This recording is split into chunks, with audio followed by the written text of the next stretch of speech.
Bueno, vamos a explicar el término semita, el término hebreo, hebreos, como gente hebreo, y israelita. Estos son unos términos que de pronto nos hacen como malinterpretar la escritura, pero realmente es muy sencillo de entenderlo. Para ello vamos a explicar el término semita. Semita significa los descendientes de Sem, y Sem era el hijo menor de Noé. Y este Sem fue el que se establece por la parte de Egipto, del Medio Oriente. Por eso cuando se habla de semitas son pueblos que descienden de este hombre Sem. Pero de tantos semitas, tantos pueblos semitas, en ese está el llamado, algunos se establecen por allá en Ur de los Caldeos, y ahí es donde sale Abraham. Abraham es semita, pero ya en ese contexto, cuando el llamado de Abraham lo llaman el hebreo Abraham, o sea, el extranjero o el peregrino. Entonces, Abraham, siendo semita y conocido como hebreo, es el que Dios llama con las promesas de que se fuera de ese lugar a una tierra que él le daría. Entonces es bueno entender de que Abraham, siendo semita y habiendo más hombres semitas, es el único que Dios llama con la promesa de que fuera y que de su descendencia poseería una tierra que fluye leche y miel. Entonces, a partir de ese término, Abraham se convierte en el hebreo Abraham y recorre la llamada media luna fértil de Ur de los Caldeos hasta el establecido Israel ahora. Cuando él llega a ese lugar, Abraham llega a ese lugar, entonces Dios le hace la promesa de que iba a tener un hijo en su vejez, y este hijo es Isaac.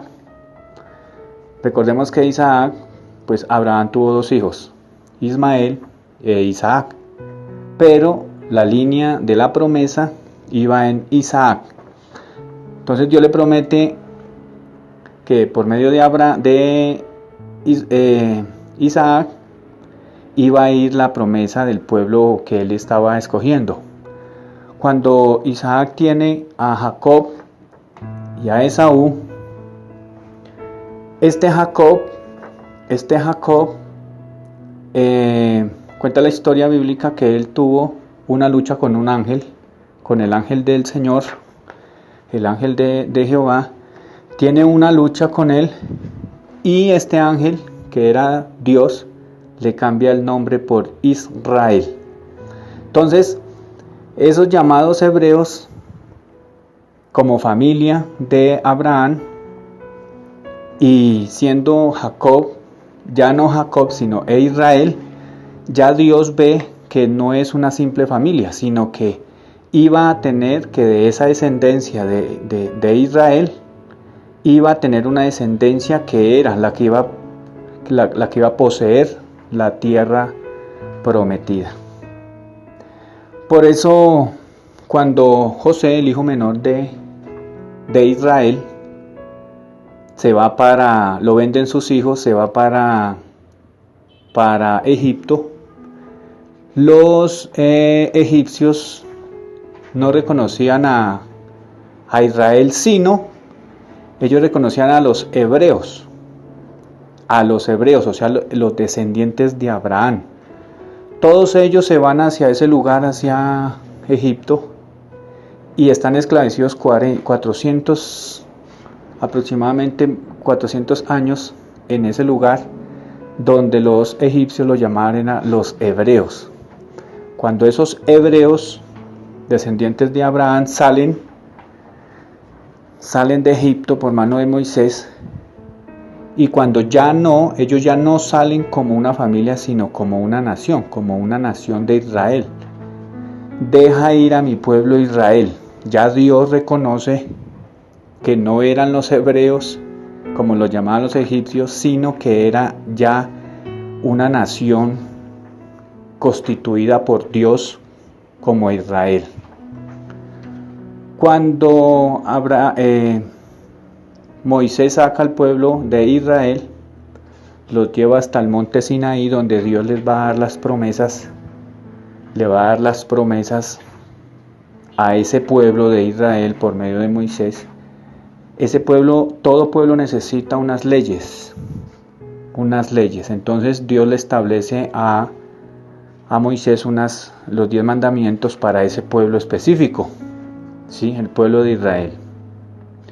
Cuando Israel se establece en esa tierra prometida y viene el primer rey Saúl, después viene David, y por una desobediencia de David, su hijo Jeroboam, Salomón le dice el Señor que cuando él muera, esa nación de Israel se iba a dividir en 2 naciones.